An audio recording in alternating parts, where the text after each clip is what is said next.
الحمد لله الذي أرسل نبيه رحمة للعالمين، والصلاة والسلام على سيد المرسلين وعلى آله وأصحابه أجمعين. أما بعد فأعوذ بالله من الشيطان الرجيم. بسم الله الرحمن الرحيم.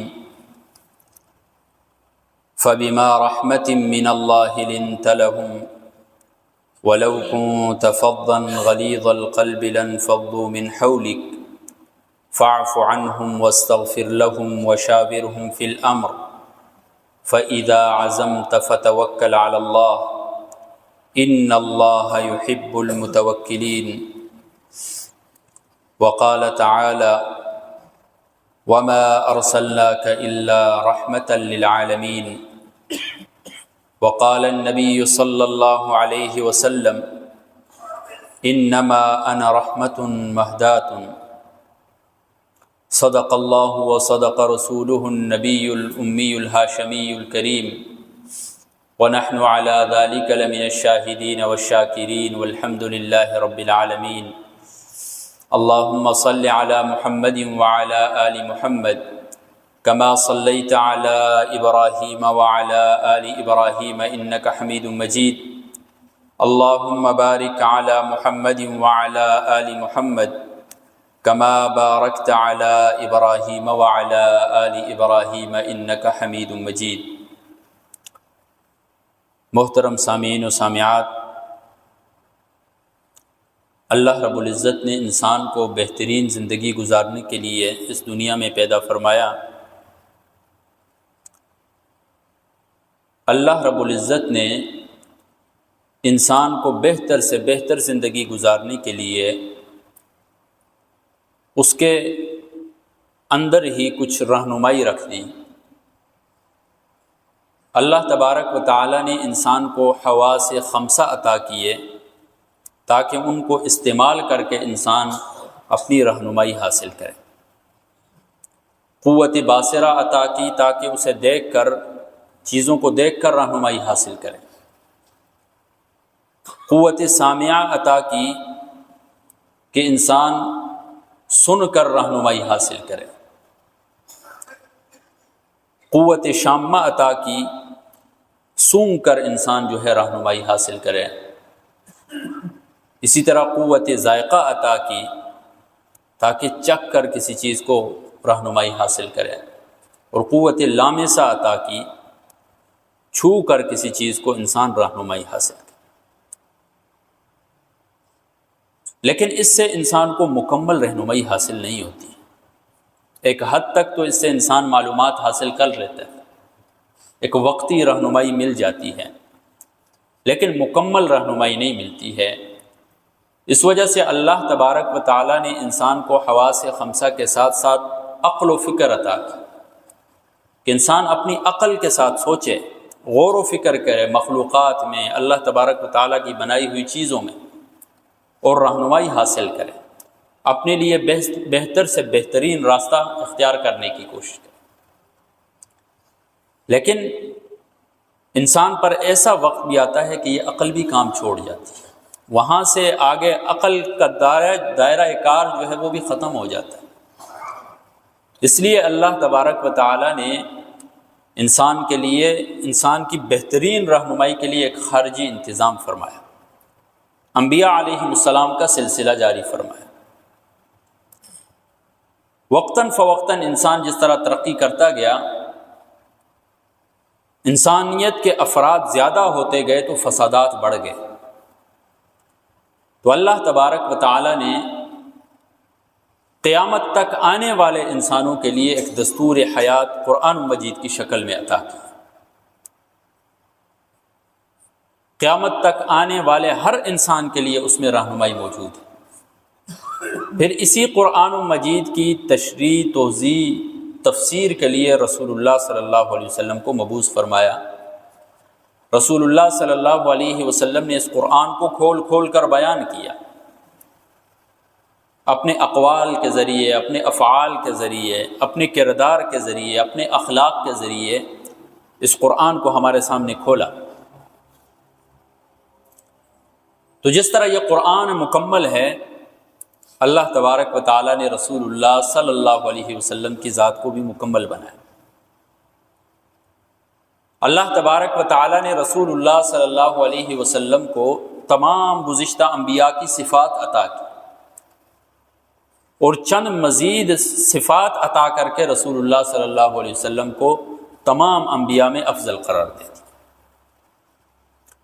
رسول اللہ صلی اللہ علیہ وسلم کی زندگی کے اگر ہر پہلو کو چھیڑا جائے تو یہ ایک ایسا سمندر ہے کہ اس کو سمیٹنا مشکل ہے۔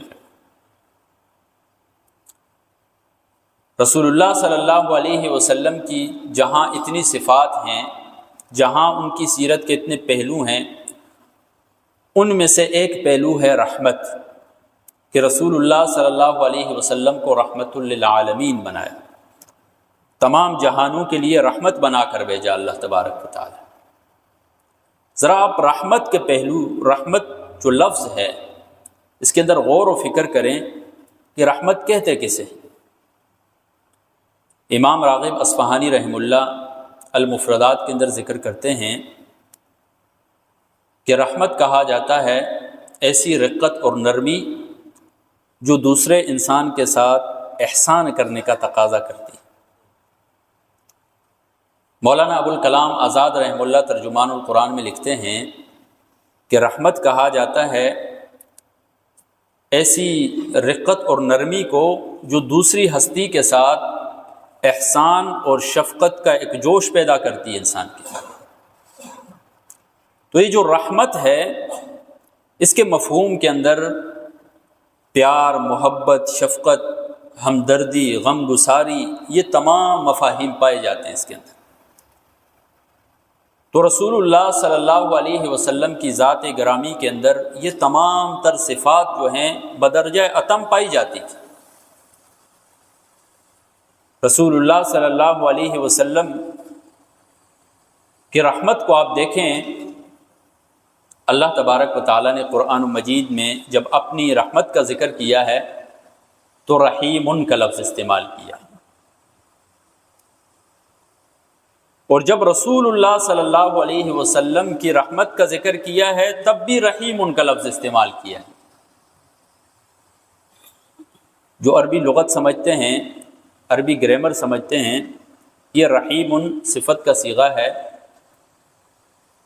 اس سے وہ صفت مراد ہوتی ہے جو اپنے اس شخصیت کے ساتھ لازم ہوتی ہے ہمیشہ کے لیے۔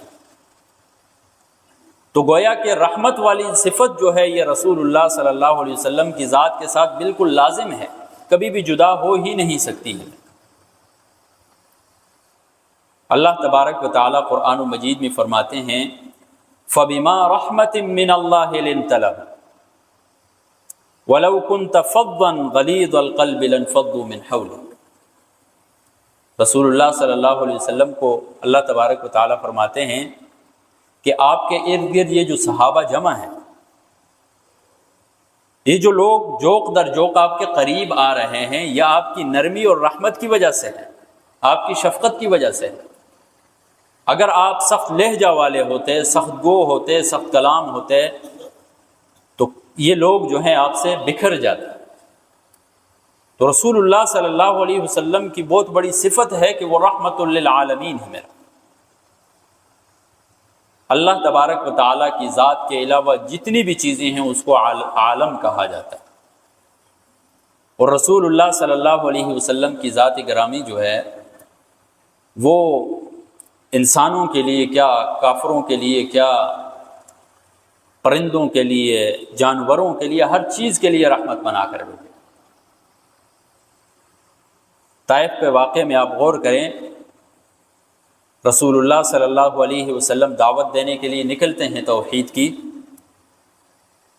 تو وہ کافر رسول اللہ صلی اللہ علیہ وسلم کو لہو لہان کر دیتے ہیں۔ اتنے زخمی ہونے کے باوجود بھی رسول اللہ صلی اللہ علیہ وسلم ان کو دعائیں دے رہے ہیں، وہ پتھراؤ کر رہے ہیں، رسول اللہ صلی اللہ علیہ وسلم ان کے لیے ہدایت کی دعا کر رہے ہیں۔ یہ ہے رحمت۔ جبرائیل امین آتے ہیں، فرماتے ہیں اے اللہ کے رسول، یہ پہاڑوں کے فرشتے ہیں، آپ حکم کریں یہ دونوں پہاڑوں کو آپس میں ملا دیں گے، یہ بستی ختم ہو جائے گی۔ لیکن رسول اللہ صلی اللہ علیہ وسلم نے ان کے لیے ہدایت کی دعا فرمایا، آج اگر یہ حق کی طرف نہیں آ رہے ہیں تو کل ان کی نسلوں میں سے ایسے لوگ پیدا ہوں گے جو اللہ تبارک و تعالیٰ کی توحید کا علم بلند کریں۔ فتح مکہ جب ہوا،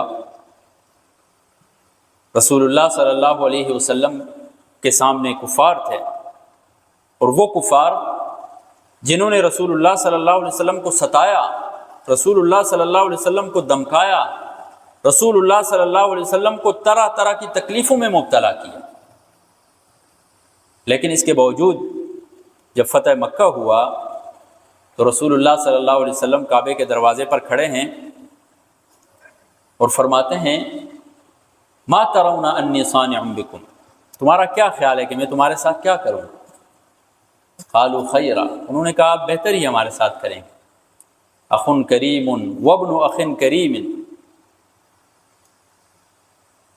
اور پھر فرمایا رسول اللہ صلی اللہ علیہ وسلم نے، اذهبوا فانتم الطلقاء، چلے جاؤ تم سب آزاد۔ کن لوگوں کو آزاد کر رہے ہیں؟ کن لوگوں کے ساتھ مہربانی والا معاملہ کر رہے ہیں جنہوں نے پوری زندگی رسول اللہ صلی اللہ علیہ وسلم کے ساتھ دشمنی کی؟ یہ ہے رسول اللہ صلی اللہ علیہ وسلم انسانوں کے لیے رحمت بنا کر، اور صرف انسانوں کے لیے نہیں، آپ جانوروں کو دیکھیں، رسول اللہ صلی اللہ علیہ وسلم ایک باغ میں تشریف لے گئے، ایک اونٹ کے آنکھوں سے آنسو بہہ رہے، رسول اللہ صلی اللہ علیہ وسلم نے اس کے مالک کو بلایا اور فرمایا کہ یہ آپ کی شکایت کر رہا ہے، کام اس سے زیادہ لیتے ہو، چارہ کم ڈالتے ہو اسے۔ راستے پر چل رہے ہیں، کیا دیکھتے ہیں کہ ایک چڑیا آ کر سروں کے اوپر بلبلا رہی، رسول اللہ صلی اللہ علیہ وسلم نے فرمایا کس نے اس کے بچے اچک لیے، واپس کرو اس کے بچے۔ اپنی رحمت کا مظاہرہ کر رہے ہیں، حتیٰ کہ رسول اللہ صلی اللہ علیہ وسلم نے اس ماحول کے ساتھ، درختوں کے ساتھ آپ دیکھیں، ان کے ساتھ بھی رحمت کا مظاہرہ کیا ہے رسول اللہ صلی اللہ علیہ وسلم۔ فرماتے ہیں، مسلم شریف کی روایت ہے، ما من مسلم یغرس غرسا او یزرع زرعا، کوئی بھی مسلمان کوئی درخت لگاتا ہے یا کوئی کھیتی اگاتا ہے، فیأکل منہ طیر او انسان او بہیمۃ، اسے کوئی پرندہ کھا لیتا ہے، کوئی انسان کھا لیتا ہے، کوئی جانور کھا لیتا ہے، الا کان لہ بہ صدقہ، تو اس کے لیے صدقہ ہو جاتا ہے۔ اسی طرح رسول اللہ صلی اللہ علیہ وسلم نے فرمایا، من قطع سدرۃ صوب اللہ رأسہ فی النار، جس نے بیر کے درخت کو کاٹا، اللہ تبارک و تعالیٰ اس کے سر کو جو ہے آگ میں ڈال دے گا۔ یہاں پر بطور مثال کے بیر کے درخت کا ذکر کیا ہے، وگرنہ جو شخص بھی بلا ضرورت کسی درخت کو کاٹے گا اس کو اس کی سزا ملے گی۔ یعنی کتنی رحمت کا مظاہرہ کر رہے ہیں رسول اللہ صلی اللہ علیہ وسلم کہ درختوں کو بھی بلا ضرورت نہ کاٹا جائے، اور خاص طور پر وہ درخت جو پھلدار ہوں یا ان سے فائدہ حاصل کیا جاتا ہو، راستوں پر لگے ہوئے ہوں، لوگ ان سے سایہ حاصل کرتے ہیں۔ حتیٰ کہ آپ دیکھیں حشرات الارض کے ساتھ بھی رسول اللہ صلی اللہ علیہ وسلم نے رحمت کے مظاہرے کی تلقین کی ہے۔ ابو داود کی روایت ہے، صحابہ کرام رضوان اللہ تعالی علیہم اجمعین رسول اللہ صلی اللہ علیہ وسلم کی معیت میں جا رہے ہیں کہ رسول اللہ صلی اللہ علیہ وسلم کا گزر ہوا چونٹیوں کی بستی کے اوپر سے، اور ان کو جلایا ہوا تھا۔ پوچھا اس کو کس نے جلایا؟ صحابہ نے فرمایا ہم نے جلایا۔ تو رسول اللہ صلی اللہ علیہ وسلم نے فرمایا، انہ لا ينبغی ان يعذب بالنار الا رب النار، آگ کے ساتھ تو صرف آگ کا مالک ہی عذاب دے سکتا ہے، کسی کو اجازت نہیں ہے۔ حشرات الارض کے ساتھ بھی جو ہے رحم دلی کا مظاہرہ کرنے کی تلقین کی رسول اللہ صلی اللہ علیہ وسلم۔ یہ ہے رحمت للعالمین میرے بھائی، دو جہانوں کے لیے رحمت رسول اللہ صلی اللہ علیہ وسلم کی ذات ہے، جس نے ہمیں اپنے اقوال کے ذریعے، انما بعثت رحمہ، مجھے رحمت بنا کر بھیجا گیا۔ تو رسول اللہ صلی اللہ علیہ وسلم کی زندگی کے اس پہلو سے ہمیں کیا سبق ملتا ہے میرے؟ کہ ہم اپنی زندگی کے ہر موڑ پر رحمت کا مظاہرہ کریں۔ آپ کی رحمت کے سب سے زیادہ حقدار جو ہے وہ آپ کا اپنا وجود ہے۔ اپنے اوپر رحم کریں میرے بھائی۔ ہم آج کل طرح طرح کے گناہوں میں مبتلا ہو کر اپنے اوپر ظلم کرتے ہیں، طرح طرح کی عادات میں، بری عادات میں مبتلا ہو کر نوجوان نسل کبھی نشے میں مبتلا ہو گئی، کبھی ڈاکہ زنی میں مبتلا ہو گئی، طرح طرح کی لوفری میں مبتلا ہو کر اپنے اوپر ظلم کر رہے ہیں۔ ان اللہ لا یظلم الناس شیئا، اللہ تبارک و تعالیٰ تو کسی کے اوپر ذرہ برابر بھی ظلم نہیں کرتا ہے، ولکن الناس انفسهم یظلمون، لوگ خود اپنے اوپر ظلم کرتے ہیں۔ طرح طرح کی بدکاریوں میں مبتلا ہو کر انسان اپنے آپ کو ظلم میں ڈال دیتا ہے۔ امام فخر الدین رازی رحمہ اللہ اسی آیت کے تحت لکھتے ہیں کہ انسان کا اپنے ساتھ ظلم کیا ہے۔ پہلا یہ ہے کہ حق پہچان کر پھر بھی باطل کو اختیار کر۔ آپ کو حق کا پتہ ہے کہ فلاں کام حق ہے، فلاں کام ٹھیک ہے، اس کے باوجود آپ غلط کام کی طرف جا رہے ہیں، اس کے باوجود جان بوجھ کر آپ اس صحیح راستے کو چھوڑ کر غلط راستے کو اختیار کر رہے ہیں، یا اپنے ساتھ ظلم کر رہے ہیں۔ اسی طرح دنیا کو آخرت پر ترجیح دینا، دنیاوی امور میں اتنا مگن ہو جانا کہ انسان آخرت کو بالکل بھول جائے، آخرت سے غافل ہو جائے، یہ انسان اپنے اوپر ظلم کر رہا ہے۔ اسی طرح نفس کی خواہشات کا غلام بن جانا، یہ بھی انسان اپنے اوپر ظلم کر رہا ہے۔ علم کے باوجود گناہ کے اندر مبتلا ہوں، آپ کے پاس علم ہے کہ اگر میں نے فلاں کام کیا تو یہ غلط ہے، یہ شریعت میں ممنوع ہے، اس کی اجازت نہیں ہے، پھر بھی آپ اس کام میں مبتلا ہو رہے ہیں، اپنے ساتھ آپ ظلم کر رہے ہیں۔ اسی طرح اپنے وقت کی قدر نہ کرنا، وقت کو ضائع کرنا، اپنی عقل کو ضائع کرنا، اپنی صحت کو ضائع کرنا، اپنی صحت کو برباد کرنا، اپنے عقیدے کو خراب کرنا، یہ تمام تر ایسے امور ہیں میرے بھائیو جو ظلم کے اندر آتے ہیں، اور یہ ظلم انسان کسی اور کے ساتھ نہیں کر رہا ہوتا ہے، اپنے ساتھ کر رہا ہے۔ تو آپ رسول اللہ صلی اللہ علیہ وسلم کا جو رحمت کا پہلو ہے، اس کو اپناتے ہوئے سب سے پہلے اپنے اوپر رحمت کا مظاہرہ کریں، اپنے اوپر رحم کریں، اپنے آپ کو گناہوں سے نکالیں، اپنے آپ کو بری عادات سے نکالیں، اپنے آپ کو ایسے امور سے نکالیں جن میں آپ کی زندگی ضائع ہو رہی ہے، اور اس کے ساتھ ساتھ اپنی جان کے بعد آپ کی رحمت کا مظاہرہ جو ہے وہ آپ کے اہل و عیال پر ہونا چاہیے۔ اپنے بچوں پر آپ رحمت کا مظاہرہ کریں، ان کے ساتھ نرمی کا سلوک کریں، ہر وقت ان کو ڈانٹنا، ان کو مار پیٹ، یہ تمام جو ہے سنت نبوی کے خلاف۔ رسول اللہ صلی اللہ علیہ وسلم کے پاس اقرا بن حابس کھڑے ہیں، رسول اللہ صلی اللہ علیہ وسلم نے حضرت حسن کو بوسہ دی، تو حضرت اقرا بن حابس نے فرمایا یا رسول اللہ میرے تو 10 بیٹے ہیں، میں نے آج تک کسی ایک بیٹے کو بوسہ نہیں دیا۔ رسول اللہ صلی اللہ علیہ وسلم نے فرمایا من لا یرحم لا یرحم، جو رحم نہیں کرتا ہے کسی پر اس پر بھی رحم نہیں کیا جاتا ہے۔ اسی طرح اپنے اہل و عیال کے ساتھ رحمت کا مظاہرہ کریں۔ خیرکم خیرکم لأہلی، تم میں سے بہترین وہ ہے جو اپنے گھر والوں کے ساتھ بہترین، وَأَنَا خَيْرُكُمْ لِأَهْلِي، اور میں اپنے گھر والوں کے ساتھ بہترین۔ آج معاشرے میں آپ دیکھیں بعض لوگ ایسے ہوتے ہیں کہ باہر جب معاشرے میں نکلتے ہیں، سوسائٹی میں نکلتے ہیں، بہت نرم مزاج، بہت با اخلاق ہوتے ہیں، ایک صاف کردار اپنا دکھاتے ہیں، لیکن جب گھر آتے ہیں تو سارا غصہ گھر نکال رہے ہوتے ہیں، یا اپنے بچوں پر نکال رہے ہوتے ہیں، یا اپنی بیوی پر نکال رہے ہوتے ہیں، اور سمجھ رہے ہوتے ہیں کہ ہم بہترین انسان ہیں، کہ ہم باہر جاتے ہیں کسی کے ساتھ جھگڑا بھی نہیں کرتے ہیں، کسی کو غلط بات نہیں کرتے۔ سب سے بہترین انسان وہ جو اپنے گھر والوں کے ساتھ بہترین ہوتا ہے۔ باہر آپ جو ہے اپنی نرمی اور مہربانی کے پہاڑ ڈھا دیں، اور گھر میں آ کر آپ سے گھر والے تنگ، بچے آپ سے تنگ، تو اس کو خیرخواہی نہیں کہا جاتا، اس کو مہربانی اور رحمت کا مظاہرہ نہیں کہا جاتا ہے۔ اس وجہ سے اپنے بچوں کے ساتھ اور اپنے اہل و عیال کے ساتھ رحمت کا مظاہرہ کریں۔ اور تیسرے نمبر پر آپ کی رحمت کا جو مظہر ہے وہ ہے آپ کا معاشرہ۔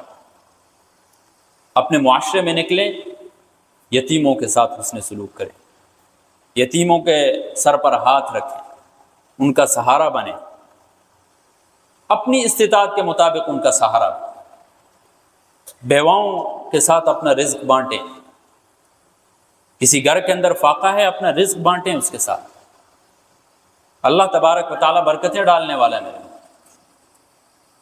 آج تو معاشرہ ایسا ہے کہ پڑوسی کو پڑوسی کا پتہ نہیں ہوتا ہے کہ اس کے گھر میں کیا حالت چل رہی ہے۔ یہ لمحہ فکریہ ہے کہ مسلمانوں کا معاشرہ ہو اور ایک مسلمان کو اپنے پڑوسی کے بارے میں پتہ نہیں ہے وہ کس حالت میں۔ مومنین جو ہیں، مسلمان جو ہیں، وہ تو ایک جسم کی مانند ہے، اگر ایک کو تکلیف ہوتی ہے دوسرا بھی تکلیف میں ہو جاتا ہے۔ اگر انسان کے دل میں تکلیف ہو تو پورا وجود تکلیف میں ہوتا ہے، سر میں درد ہو تو پورا وجود تکلیف میں ہوتا ہے۔ یہی مثال مومنوں کی ہے، مسلمانوں کی ہے۔ تو مسلمانوں کے معاشرے میں جو ہے، اگر ایک بندے کو اپنے پڑوسی کا نہیں پتہ ہے، اپنے دوست احباب کی حالت کا نہیں پتہ ہے، تو پھر وہ برائے نام مسلمان ہے۔ اس وجہ سے اپنی رحمت کا مظاہرہ اپنے دوست احباب کے ساتھ کریں، یتیموں کے ساتھ کریں، غریبوں کے ساتھ کریں، معاشرے میں جو مستحقین لوگ ہیں ان کے ساتھ اپنی رحمت کا مظاہرہ کریں، اپنے اخلاق کے ساتھ کریں، اپنے کردار کے ساتھ کریں، اپنے معاملات کے ساتھ کریں آپ۔ تب جا کر رسول اللہ صلی اللہ علیہ وسلم کی اس سنت کو، سیرت کے اس پہلو کو ہم زندہ کرنے والے بنیں گے۔ اسی طرح عورتیں ہیں تو عورتیں بھی اس پہلو کو اجاگر کریں۔ اگر ایک بیٹی ہے، ایک تو بیٹی کا وجود ہی گھر میں رحمت ہے میرے بھائی۔ جس شخص کے گھر میں بیٹی پیدا ہوتی ہے، اللہ تبارک و تعالی مبارکباد دینے کے لیے بذات خود مبارکباد ملتی ہے۔ تو گھر میں بیٹی کا وجود ہی رحمت ہے۔ جو لوگ عورت کا گھر میں موجود ہونا نحوست سمجھتے ہیں، یہ سراسر اس میں اسلام کی اسلام میں اس کی اصلیت نہیں ہے۔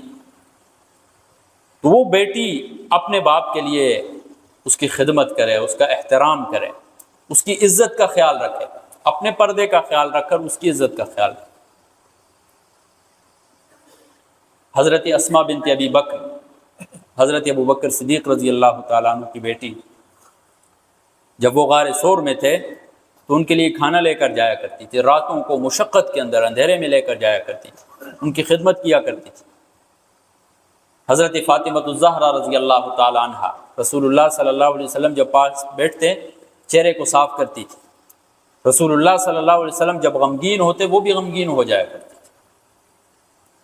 اسی طرح اگر ایک عورت بیوی ہے تو وہ اپنے شوہر کے ساتھ اس رحمت کا مظاہرہ کر سکتی۔ اگر گھر کے اندر تنگی کے حالات ہیں، مالی تنگی ہے یا کسی بھی اعتبار سے تنگی ہے، تو اللہ تبارک و تعالیٰ سے دعا کرے، رجوع اللہ کرے، گھر میں ایک دینی ماحول بنائے، اور بالفرض کبھی شوہر کی طرف سے سختی کا مظاہرہ ہو تو اس کے احترام کو ملحوظ نظر رکھے، نہ کہ بالکل آپے سے باہر ہو جائے اور اس کی بےادبی شروع کر دے۔ انسان ہے، بحیثیت انسان سب کچھ ہو جاتا ہے انسان۔ اور اگر وہ عورت بحیثیت ماں ہے تو وہ اولاد کی ایسی تربیت کرے کہ کل وہ اولاد جو ہے وہ اٹھ کر معاشرے کا حصہ بنے، جب تو معاشرے کو ترقی والا معاشرہ بنا دے۔ ان کی تربیت کے ساتھ ساتھ ماں ان کے لیے دعا کرے، ان کی کامیابی کی دعا کرے۔ تو رسول اللہ صلی اللہ علیہ وسلم کی زندگی کا یہ جو پہلو ہے ہم سب پر لازم ہے کہ ہم رسول اللہ صلی اللہ علیہ وسلم کے اس پہلو کو اپنی زندگی میں اجاگر کریں، صرف انسانوں تک محدود نہ کریں۔ اگر آپ کے پاس جانور ہیں ان کے ساتھ حسن سلوک کریں، ان کے ساتھ نرمی کا مظاہرہ کریں، دل میں یہ نیت رکھتے ہوئے کریں کہ رسول اللہ صلی اللہ علیہ وسلم نے رحمت کا مظاہرہ کیا ہے، ہم بھی کر رہے ہیں، اللہ تبارک و تعالیٰ ثواب عطا کرے۔ گھر میں پرندوں کے لیے دانے رکھ دیے، پانی رکھ دیے، چھوٹے چھوٹے اعمال ہیں، یہی چھوٹے چھوٹے اعمال انسان کی مغفرت کا سبب بن جاتے ہیں۔ تو رسول اللہ صلی اللہ علیہ وسلم کے زندگی کے اس پہلو کو اپنی زندگیوں میں اپنانے کی کوشش کرتے ہیں یا نہیں کرتے ہیں؟ اللہ تبارک و تعالیٰ سے دعا ہے کہ اللہ تبارک و تعالیٰ عمل کی توفیق عطا فرمائے۔ وآخر دعوانا الحمد للہ رب العالمین۔